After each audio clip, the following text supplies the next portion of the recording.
This here is a 2005 Audi A4 Cabrio, and the customer's complaint is the power windows don't work, the AC don't work, and the convertible top don't work.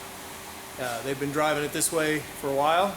As it gets hotter though, that becomes a difficult situation when the AC don't work and the power windows don't work and the top don't go down. So they want us to look into it. The problem is this car has been all over town with people tinkering with it. The owner himself has been working on it. He is a body man, so he's been tinkering with it himself, and they haven't had any success in figuring it out. And let me show you the condition of the car as we what we're starting with here.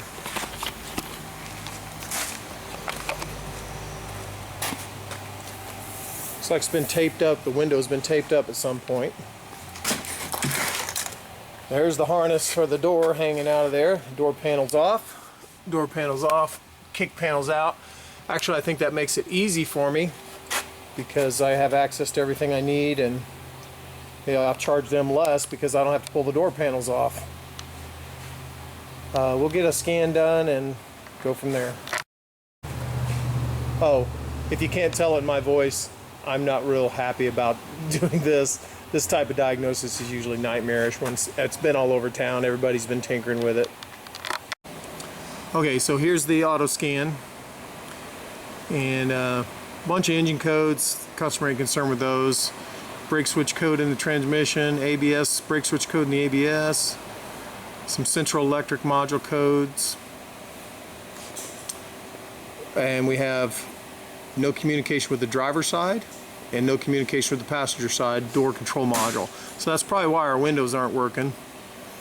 Airbag, steering wheel, instruments, auto roof. Oh, some convertible top codes. Switch position implausible, and driver, and I assume the top would need to know the condition of the windows because it's probably one of those jump windows that jumps down when the doors open, and most likely they want the windows down when the convertible top goes down, so maybe that's why the convertible top don't work also. Seat memory, some more driver's door control module, trouble code, no communication trouble codes, and central convenience, same thing. Yeah, we love these cars with a million codes in it.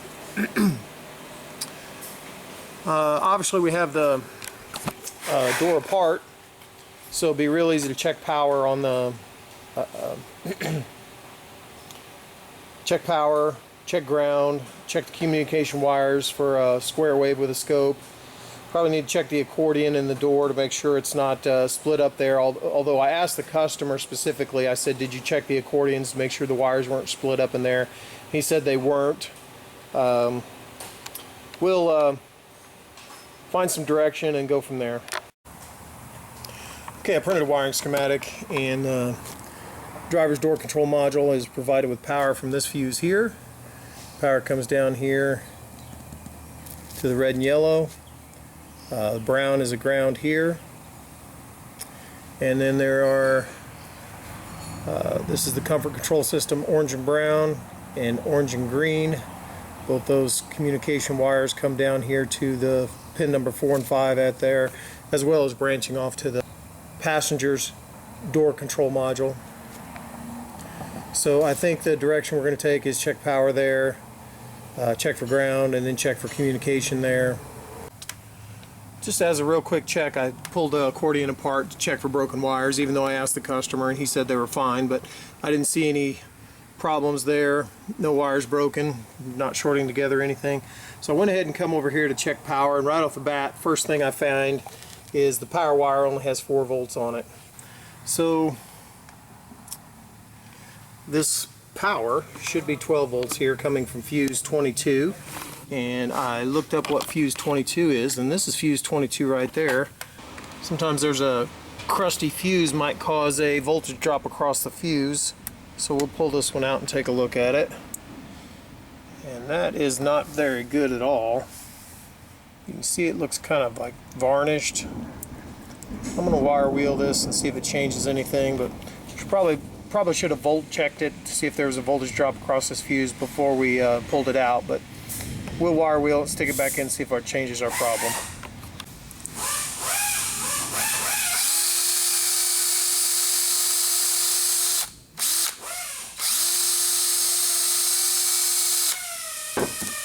Shiny. Nice.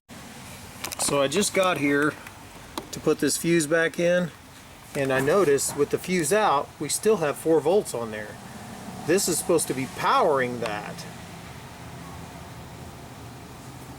So that's strange. I'm going to put this fuse back in, but obviously voltage drop across this fuse is irrelevant because something else is putting 4 volts on this, on our circuit here. See, we're still hooked into the connector at the power wire. Still have 4 volts, but pulling this fuse out should take away all voltage, so it almost can't be a voltage drop on the circuit. It's got to be this circuit's crossed with another one somehow. Oh boy. Okay, so here's what I've decided to do. We have 4 volts on the power wire here. I ran a jumper to the battery, and this is hot with 12 volts, and I've decided to jump power to it in order to see if that makes our system work. So here I am. I'm going to jump power to this circuit.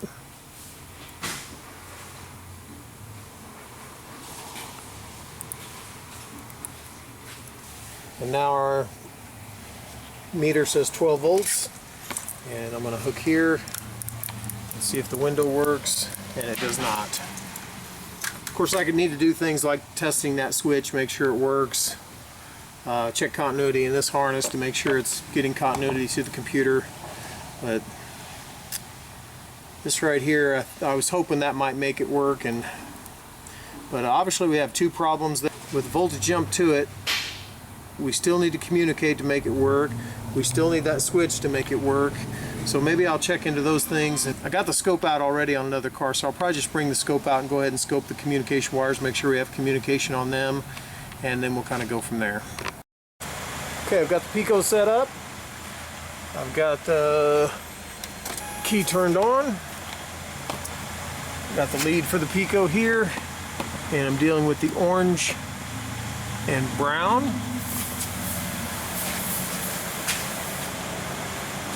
And this is on auto ranging.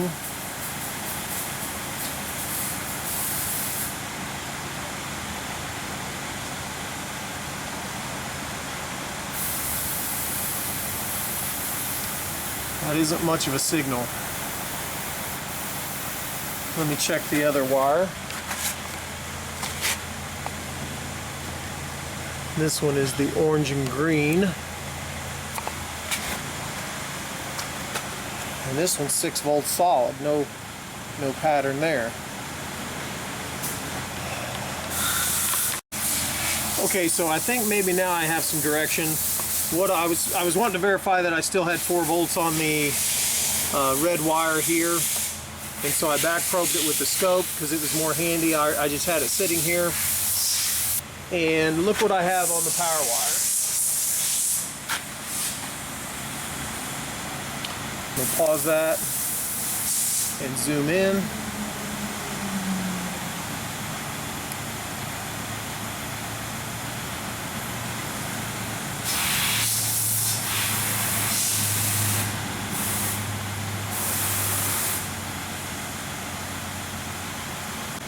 Okay, that is not a perfect communication pattern, but that is a communication pattern.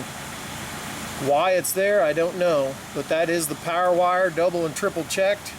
That's exactly what I would expect to see on a communication wire.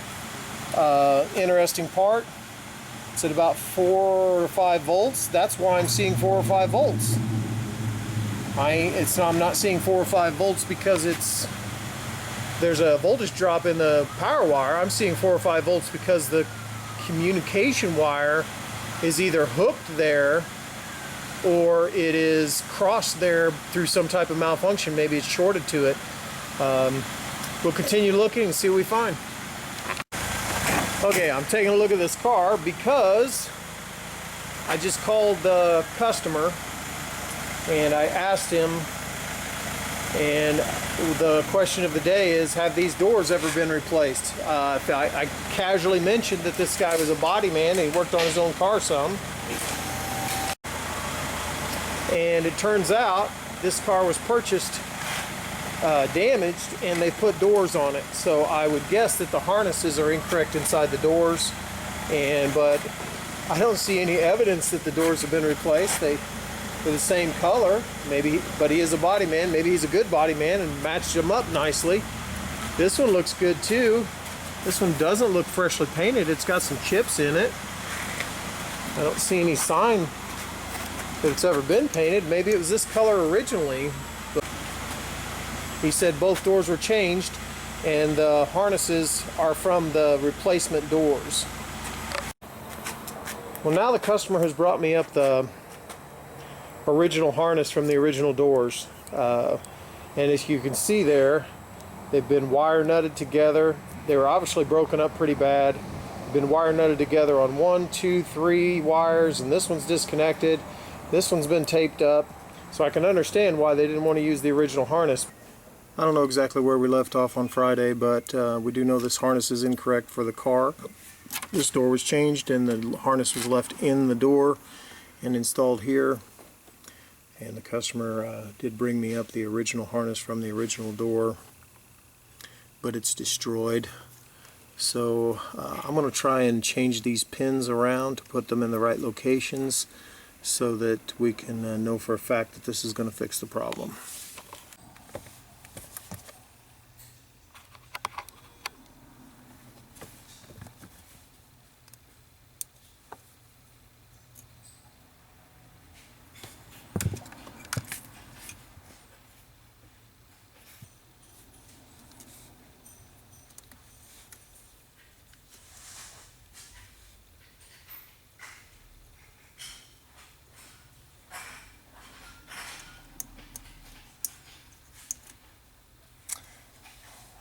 That one came out really easy.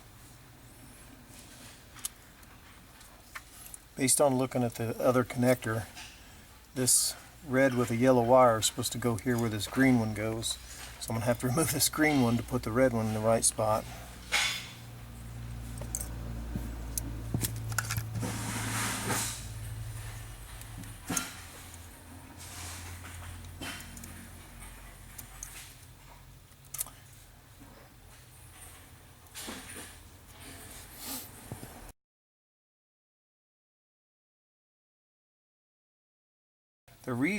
This one came out real easy, but these other ones won't come out. As you pull on it like this, the catch, the little part that latches it, catches something else inside there. So in order to get it out, I've had to make this tool here. This was a pocket screwdriver and it needed to be thinner, so I had to grind it thinner. And it really needed some shape to the head to push on it with some clearance to clear other pins. So I had to make that shape, and I can get them to release with this.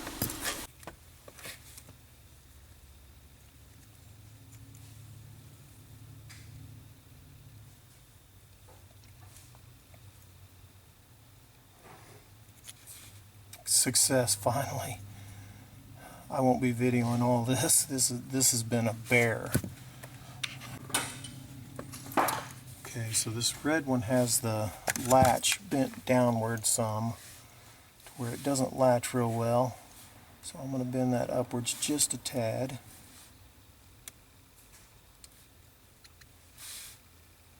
And then slide it in here where it goes.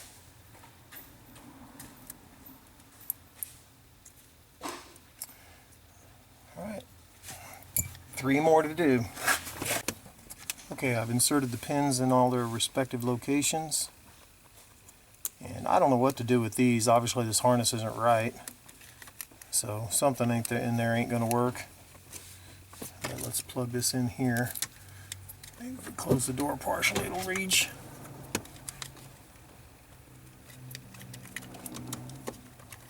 There we go. And we'll turn the key on. Whoa!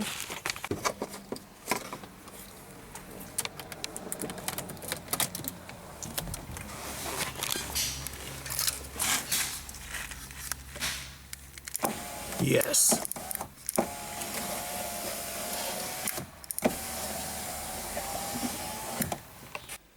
Well, it was a fairly interesting diagnosis. We're not going to be fixing this car. The customer is going to try and put the original wiring harness back in and piece it back together, and he's going to do that himself. But it was an interesting diagnosis. We are going to look at the AC system for him. The good part about this diagnosis is I nailed it. I literally spent less than an hour on the diagnosis. Now, swapping the pins around in that connector was very difficult, and I spent at least another hour just simply doing that. But if you want to see more of these diagnosis videos, give us a like and subscribe.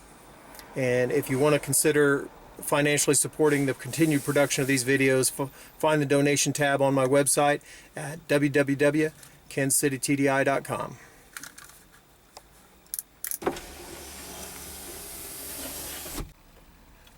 Oh, and just for complete closure, that was unplugged, and that is why we had no communication with this module over here. The passenger side switch is on this harness here and is not plugged in. So, but it is, I am able to control it over here, and it does work with the keys on.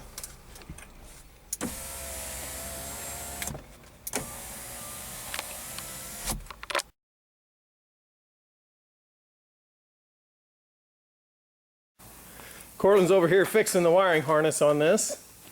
And can you show me the part numbers on those? Yeah. This thing would focus in here. See there that the part numbers of the harnesses are just different in the last letter. That L is hardly visible, but they're definitely different.